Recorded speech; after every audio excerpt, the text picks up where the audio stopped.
Bonjour Florent Périchon et bienvenue dans B2B. Bonjour Frédéric. Vous dirigez depuis le début de l'année la maison horlogère genevoise Laurent Ferrier. Et nous vous recevons au lendemain de la fin de la 6e édition des Geneva Watch Days, à la fin d'un été quand même, on va dire, particulier, en tout cas pour les exportateurs suisses à destination des États-Unis, puisque tout le monde le sait, il y a ces fameux droits de douane de 39% qui s'appliquent depuis quelques semaines, les droits de douane qualifiés de punitifs, qui inquiètent l'ensemble de l'industrie exportatrice helvétique. Tout le monde est frappé, sauf pour l'instant l'industrie pharmaceutique, pardon. Mais bien sûr aussi l'horlogerie. À votre place, la semaine passée, il y avait Thomas Baillot, une petite nouvelle manufacture qui porte son nom et qui lui disait redouter une catastrophe pour l'industrie. Puis il y a plein d'effets en chaîne qui sont en train de venir. Voilà, vous nous direz comment s'est passé ce salon, comment se passe la situation pour vous. Vous occupez un tout autre segment, plutôt exclusif, quelques centaines de pièces par année, certaines vraiment d'exception. C'est la manufacture Laurent Ferrier. Mais avant ça, on va faire connaissance avec vous. Et c'est la séquence portrait.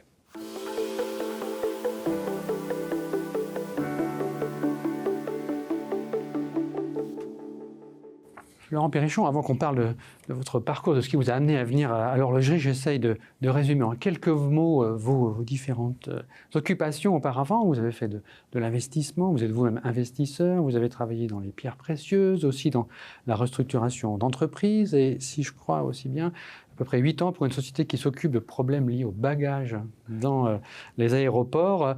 Quel est le fil conducteur de ce parcours assez éclectique, Le fil conducteur depuis 25 ans, ce sont les marques. Un métier que j'ai appris chez Tag Heuer au passage entre 99 et début des années 2000. Donc effectivement, vous verrez, il y a un point commun. Toutes les entreprises dans lesquelles j'ai travaillé depuis ont toutes des marques très fortes et savent raconter des histoires. Et c'est ce métier que j'ai découvert, j'avais déjà 30 ans passés et que j'ai adoré. 30 ans passés, mais avant, vous avez grandi à Lyon.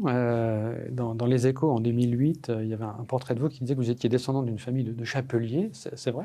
Oui, Périchon, c'est un nom qui vient du Forez, donc cette région à côté de Saint-Étienne, plus précisément de Chazelles-sur-Lyon, qui jusqu'aux années 30 du siècle dernier était la capitale française du chapeau en feutre, qui, je sais pas, vous voyez les photos de l'époque, pas un homme osait sortir sans son chapeau.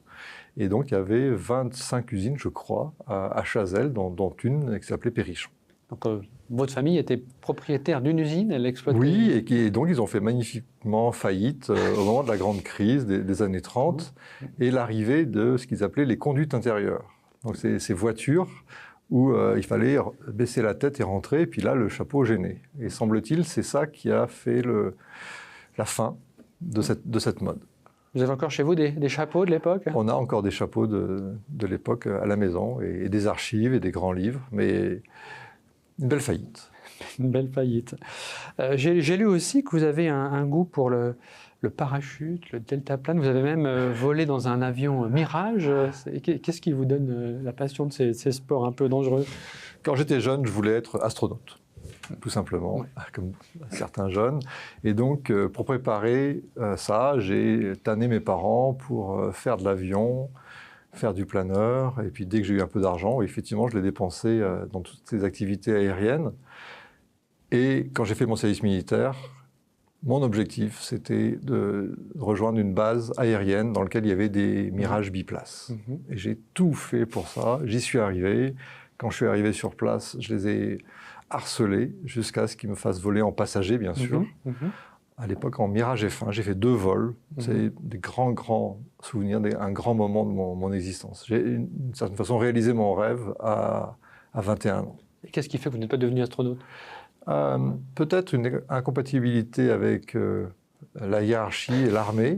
Ça se retrouve dans mon parcours. Je préfère être chef qu'avoir beaucoup de chefs au-dessus de moi, et je m'en suis rendu compte assez tôt. Qu'est-ce qui vous a amené en Suisse ? Vous avez évoqué Tag Heuer dans les années 90. C'était en Suisse que vous étiez basé ? Oui, c'était à Neuchâtel, mais je ne suis pas venu en Suisse pour Tag Heuer. Je suis venu quelques années plus tôt pour rejoindre un fonds d'investissement ici rue du Rhône. Pargesa, je crois. Pargesa, exactement. Parce que mon parcours initial, c'était le conseiller en stratégie. Et pour des raisons, on va dire, sentimentales, j'ai voulu trouver un métier à Genève. Et c'est Pargesa qui m'a embauché. Donc j'ai appris le métier du private equity assez jeune. Et c'est à l'occasion d'un investissement chez Stern Création, ce fameux cadranier suisse, qui n'existe plus sous ce nom aujourd'hui, que j'ai découvert l'horlogerie. Stern Création était le cadranier de toutes les grandes marques. Patek, Rolex, même des gens très concurrents entre eux se fournissaient auprès de Stern. Et en tant que directeur financier, à l'époque c'était ça mon métier, j'ai rencontré et j'ai découvert ce monde de l'horlogerie. Vous avez évoqué Patek Philippe, c'est là qu'a travaillé d'abord pendant longtemps Laurent Ferrier avant de créer sa propre manufacture. Est-ce que c'est dans ce contexte-là que vous l'avez rencontré ou ça s'est produit à un autre moment? Non, très longtemps plus tard, via un ami commun, à une époque où j'habitais Paris. Donc, dans une autre vie. Dans une autre vie, oui. Comment s'est fait cette rencontre? En fait, j'ai rencontré d'abord l'associé de Laurent, François Servanin. Vous savez qu'ils étaient tous les deux pilotes au 24 heures du Mans quand ils Laurent avaient 20 Ferrier était ans. copilote et Servanin le pilote. Et un ami commun m'a présenté François qui cherchait un peu d'aide parce que, pour la faire courte, ils s'étaient lancés sur une sorte de pari en disant on va créer une montre. Et comme je leur ai dit en les rencontrant, malheureusement, cette montre a eu du succès. C'était cette tourbillon double spirale qui a gagné le Grand Prix de l'horlogerie tout de suite. Ouais. Et là, ils se sont retrouvés face à une situation compliquée. Donc là, on est au tout début des années 2010. C'est en 2010. Ouais. Donc ils sont venus vous demander de l'aide, finalement. Voilà, exactement. Bon, alors, voilà, la transition est toute trouvée. On va en savoir plus dans la deuxième partie sur la manufacture Laurent Ferrier. C'est la partie entreprise.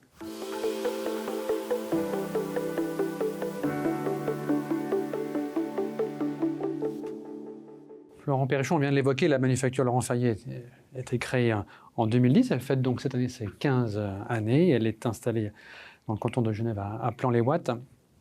Une trentaine d'employés, c'est ça, en ce moment? Bientôt 40. Bientôt 40. Combien de pièces sont produites à peu près par année? Entre 500 et 600. Et on peut dire que les prix de vente oscillent entre 50 000 et 200 000 ou plus, francs? Oui, on a une entrée de gamme à 35 000 plus TVA, donc à peu près 40. Est-ce que vous êtes donc vous êtes arrivé au moment où la croissance, enfin là, l'entreprise était débordée par la croissance, mais vous n'avez pas tout de suite pris la direction, vous étiez administrateur d'abord. J'ai été administrateur pendant 12 ans. J'ai toujours suivi leur progrès. C'est pas moi, je ne suis pas du tout propriétaire de ce progrès. Ils ont vraiment fait quelque chose de merveilleux, créé une équipe formidable. Laurent Ferrier et François Servanin, voilà. Pour arriver à ça, parce que c'est très compliqué de partir, transformer une belle idée en un produit commercialisable aux quatre coins du monde. Qu'est-ce qui est le plus compliqué? Donc il faut travailler en coordination avec un grand réseau de sous-traitants. Vous savez que les montres sont faites de facilement 200 pièces. Il suffit qu'il vous manque une pièce pour que vous ne puissiez pas livrer. Et donc, il faut savoir financer ça. Il faut savoir convaincre les détaillants aux quatre coins du monde que vous serez encore là financièrement en bonne santé dans quelques années, parce que les détaillants ne veulent pas s'engager sur des marques éphémères. Pour assurer le service des montres. Exactement. Donc c'est un travail forcément lent, surtout quand on fait ça avec ce que j'appelle le système du bootstrap, c'est-à-dire c'est une start-up qui ne se finance que par elle-même. Il ne s'agit pas d'aller chercher des grands donateurs. C'est pas du tout ce que Laurent Ferrier a fait. Ils ont vraiment... Vous aurez peut-être plus profité de votre expérience dans ce domaine, ce que vous aviez fait auparavant dans les Oui, mais effectivement, comme vous le suggérez, je suis aussi actif dans le monde des startups et je suis business angel par ailleurs. Je ne recommande pas à tous les entrepreneurs de passer par ce mode, de lever beaucoup d'argent. C'est valable dans certains cas, c'est pas forcément sain. Et Laurent Ferrier a bien fait de passer sur un mode plus lent, mais plus solide et plus porteur de valeur et de long terme. C'est ce que recherchent nos clients. On va revenir au modèle d'affaires de la maison dans quelques instants, mais d'abord vous, pourquoi être passé du statut d'administrateur à celui de directeur général en début d'année? Je me suis retrouvé disponible. Mon métier donc, consiste à diriger des PME pour le compte d'investisseurs. Et donc j'ai fait ça 3 fois avant Laurent Ferrier. La dernière fois, c'était pour Travel Sentry. C'est la société qui gère le système des serrures de valises dans le monde entier. Les Américains appellent ça le TSA Lock. C'est un système qui permet aux aéroports d'inspecter votre valise, même si vous l'avez fermée, avec les trois codes. Oui. Et on le reconnaît avec ce qu'on appelle le diamant rouge. C'est un petit logo qui est sur la serrure. Peu de gens le savent. Je ne savais pas avant de rencontrer cette société, mais c'est géré depuis ici. Ici, de Genève, vous voulez dire ? Depuis Genève. C'est une activité incroyable. L'année dernière, nous avons fait, je crois, 110 millions de serrures. Donc c'est beaucoup d'employés. Hein, Alors, c'est assez léger parce que la fabrication est sous-traitée en Asie. Ah, voilà. Mais c'est vraiment une marque. Hein. Ce petit logo transmet des valeurs et rassure les aéroports, rassure les consommateurs, ceux qui prennent l'avion. Et maintenant, c'est un synonyme de qualité. Les grandes marques, y compris Louis Vuitton, y compris Rimowa, ne peuvent pas se passer de ce petit logo. Parce que sinon, les clients se disent « Ah, qu'est-ce qui se passe ? Cette valise n'a pas l'air exactement comme elle devrait être. » Donc si on voyage aux États-Unis, ça peut être un problème. Aux États-Unis, c'est un problème, parce que là, ils vont casser votre valise pour l'ouvrir. Il y a des endroits où ils vont plutôt la mettre de côté. Il y a des endroits où ils vont vous appeler au micro en disant de venir. Voilà. Ce petit logo supprime tous ces petits problèmes. Alors, en quelques mots, pourquoi avoir quitté cette entreprise et rejoindre C'est la vie des LBO, des leverage buyout. On rentre sur une durée de temps et ensuite on sort quand l'entreprise change d'actionnaire. Donc un peu un hasard, mais là vous passez à vraiment une manufacture, une petite entreprise dans un tout autre domaine. Quelles ont été les premières décisions que vous avez prises en arrivant ? D'abord d'écouter, écouter l'équipe, et ensuite écouter les clients aux quatre coins du monde. C'est vraiment ça les 100 premiers jours d'un chef d'entreprise. Comprendre les énergies, les valeurs, les tensions. Et puis de prendre quelques mesures rapidement au cas où les gens ne sont pas alignés. J'ai eu la chance de voir chez Laurent Ferrier une très belle unité derrière les valeurs de l'homme, Laurent Ferrier, il est arrivé à transmettre à toute l'équipe sa vision des choses. Donc, c'est d'abord en termes de design, en termes même de comportement. Vous l'avez peut-être vu quand il reçoit des prix au Grand Prix de l'horlogerie de Genève. C'est un gars qui respire la bonhomie, la tranquillité. Très modeste. Hein. Très modeste. Et il a su transmettre ça à toute l'équipe. Donc là, je ne savais pas, je n'étais pas sûr avant d'y rentrer, mais j'ai une très bonne surprise que les valeurs sont entièrement partagées au sein de l'entreprise. Et votre objectif, c'est de développer la manufacture. Vous disiez 500 à 600 pièces par année. C'est de la développer, mais aussi c'est de la pérenniser. C'est de s'assurer que dans 50 ans, la marque sera toujours là. Et bien sûr, dans 50 ans, ça sera avec d'autres individus. Donc il faut s'assurer que tout est fait sérieusement dans cette vision-là, dans un contexte plus compliqué que cela ne l'a été en 2021 et 2022, cette phase d'euphorie que l'industrie a traversée. Post-Covid. Sur la durabilité de cette entreprise, ou la durée, c'est une affaire, on peut dire aussi familiale, parce que, donc, certes, Laurent Ferrier, François Servana, ses deux fils qui sont également au conseil d'administration, c'est aussi ça qui pourrait garantir la longue vie de la manufacture. Oui. Et j'aime beaucoup travailler pour les sociétés familiales. Il faut bien sûr... et en plus, Laurent Ferrier, elle est en plus éponyme. Donc, c'est-à-dire qu'il y a le nom de l'individu. Et le fils de Laurent Ferrier. Et Christian Ferrier est là. Donc, ça nous donne un challenge supplémentaire. Prévoir l'avenir de ce point de vue. Challenge parce qu'il faut que la famille s'entende. Il faut que les familles s'entendent. Et puis, il y a le problème d'incarnation. Les clients aiment rencontrer M. Laurent Ferrier. Et c'est normal, c'est un atout formidable pour une marque d'avoir incarné la montre avec un individu. Et que les valeurs de l'individu se retrouvent dans la montre. Donc on a déjà dû expliquer à tous nos clients que, compte tenu de son âge, M. Laurent Ferrier ne voyage plus. Il a 79, je crois. Donc, s'ils veulent le voir, il faut venir à Genève. Mais effectivement, au début, il voyageait aux quatre coins du monde. Et puis, personne n'est éternel. Un jour... Et son fils est prêt à prendre la relève? Son fils est un très bon ambassadeur, parle très très bien des produits et des valeurs de son père. Absolument. Alors venir à Genève pour le rencontrer, Laurent Ferrier, c'était peut-être l'occasion pendant les Geneva Watch Days qui viennent donc de se terminer. C'était hier, au moment où on enregistre cette émission. Pourquoi est-ce important pour Laurent Ferrier de participer à cet événement horloger? C'est une occasion très agréable, très sympa de rencontrer les passionnés. C'est incroyable de voir que des gens prennent l'avion depuis le Chili, depuis le Japon, le Texas. Combien de personnes sont venues pour nous rencontrer? Donc nous, on va dire, 3/3. On a rencontré une trentaine de détaillants, une centaine de journalistes et une centaine de passionnés. C'est en gros les ordres de grandeur. Quel bilan vous en tirez? Toujours le même émerveillement dans les yeux des gens qui nous rendent visite.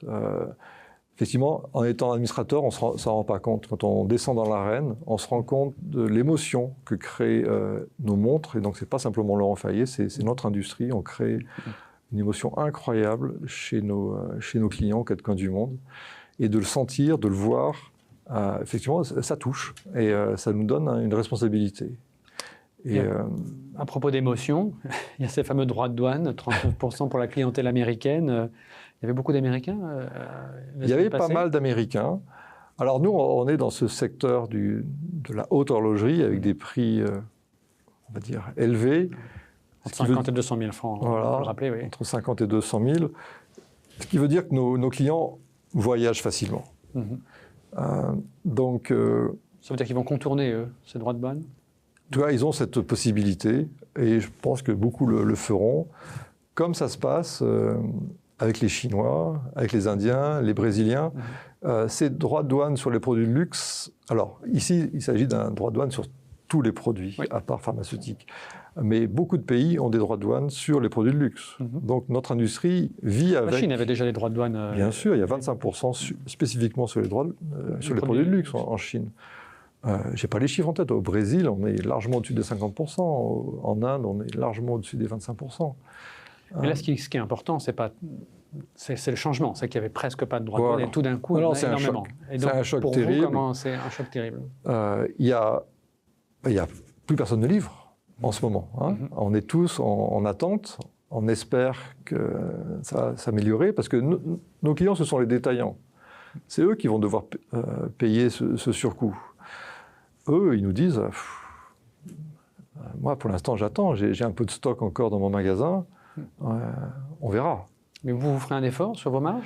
On fera un petit effort, mais rien à voir avec l'ampleur de ces 39%. Donc il y aura une augmentation chez le client final, il y aura certainement un effort à faire par le détaillant et l'importateur américain.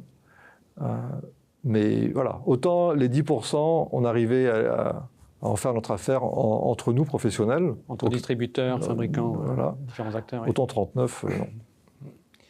Quand vous dites qu'on ne livre plus, que tout est arrêté, ça veut dire que là, il n'y a plus de perspective, le carnet de commandes ne se remplit plus? Je tente de rire La réalité, c'est qu'on a des Américains qui ont pris leur billet et qui ont prévu de venir nous voir dans les mois qui viennent. Donc le marché américain, pour c'est un marché important pour nous. Oui. C'est un marché de passionnés. Important, ça veut dire quoi? C'est votre premier marché? C'est notre premier marché. Ouais. Et il représente, c'est un tiers? Donc oui, c'est 30%. Oui, donc c'est considérable. Ouais. Impossible de s'en passer. Oui, ça serait dommage. Ça serait dommage. Pardon. Ça, c'est pour vous, mais vous avez évoqué tout à l'heure les 200 et quelques pièces qui constituent une montre. Chez vos sous-traitants, la situation se présente comment? Parce qu'après, il faudra... Donc c'est toujours difficile pour eux. Eux, ils vivent toujours le contre-coup d'un autre séisme. C'est l'arrêt de la consommation chinoise. Donc ça date d'il y a bientôt 3 ans. C'est conséquence de l'éclatement de la bulle immobilière en Chine. J'imagine que c'est un sujet que vous avez déjà discuté ici. Donc il y a des marques qui étaient très exposées en Chine, ce qui n'était pas notre cas, et forcément, cela a impacté les sous-traitants. Donc je sais que c'est toujours difficile pour un certain nombre d'entre eux, ce qui rend notre relation avec eux plus simple parce qu'ils n'ont pas des ordres qui passent devant nous venant de grandes maisons, donc ils sont très réactifs et ils nous font un service formidable en ce moment. Mais pour s'assurer qu'ils vont subsister, résister à cette crise, vous pourriez envisager de... On l'a vu, Audemars Piguet récemment a racheté un de ses sous-traitants. Est-ce que vous envisageriez de faire ce genre d'opération pour juste sécuriser votre chaîne de production? On ne joue pas du tout dans cette cour. Hein. Avec 500 pièces, on n'a pas de quoi faire tourner une machine sur quelques composants que ce soit. Donc non, voilà. Qu'est-ce que peuvent faire ces sous-traitants? Qu'est-ce que peut faire la Suisse pour essayer de résoudre ces crises? On a vu la semaine passée Guy Parmelin faire un voyage éclair à Washington, dont on ne sait rien finalement. Bien sûr. Il y a eu un contact avec l'administration américaine, mais c'est tout. Pour l'instant, on reste à 39% de droits de douane. Quel type de mesures on pourrait prendre? Moi, je me base sur ce que je lis. Je crois que la question des produits pharmaceutiques est vraiment centrale. Je crois que M. Trump met la pression sur le gouvernement suisse pour que le gouvernement suisse mette la pression sur les pharmaceutiques pour qu'eux baissent les prix des médicaments aux États-Unis. C'est un jeu à 3 ou 4 bandes. Nous sommes libéraux dans notre pays, donc je comprends tout à fait que le gouvernement n'a pas les moyens, ni même le devoir, le mandat, d'aller décider à balle des prix des médicaments. Donc c'est une situation compliquée. Je n'ai pas de recette particulière à donner à M. Parmelin. C'est compliqué. Et vous savez qu'il y a aussi une part d'irrationnel avec M. Trump. Absolument, oui. Une partie des prix élevés des médicaments aux États-Unis ne sont pas le fait des exportateurs, mais c'est le système américain qui le veut. Parmi les mesures évoquées, c'est le recours, l'extension du chômage partiel, la réduction de l'horaire de travail. C'est quelque chose que vous pourriez, vous, envisager chez vous? J'espère que non. Nous sommes bien répartis aux 4 coins du monde en termes de marché. Donc, on pourra mieux livrer le reste du monde. Nous avons toujours été prudents, hein, comme je vous l'ai dit tout à l'heure. Il n'y a jamais eu de plan sur la comète, de surinvestissement, ce type de choses-là.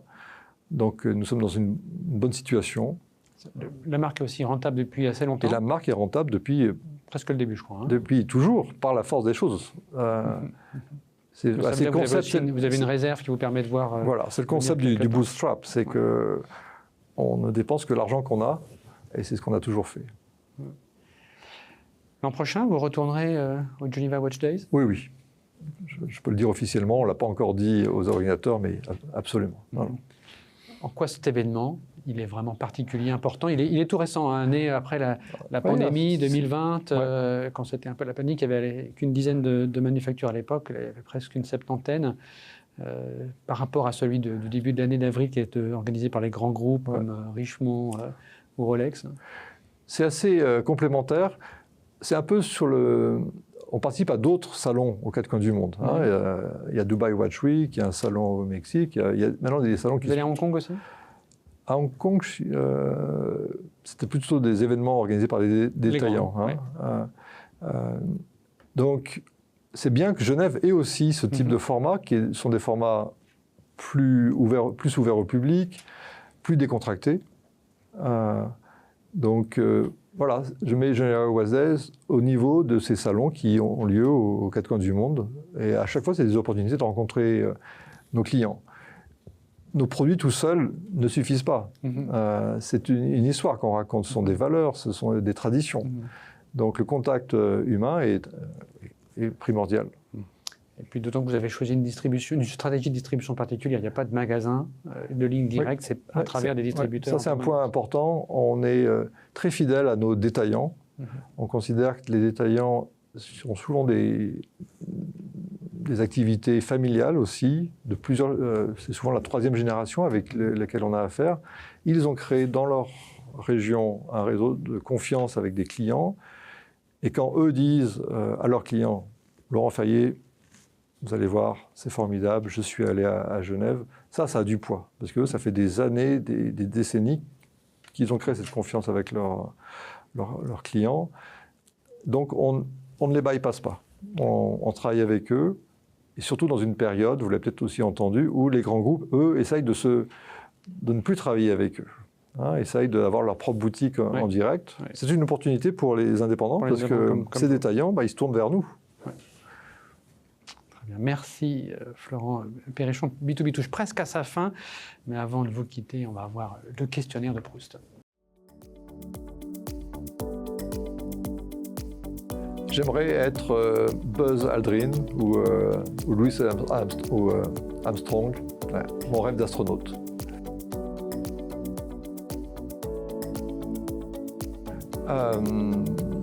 Le premier, parce que j'ai fait du parapente à l'époque où il n'y avait pas de formation, et donc on se jetait dans le vide tout seul.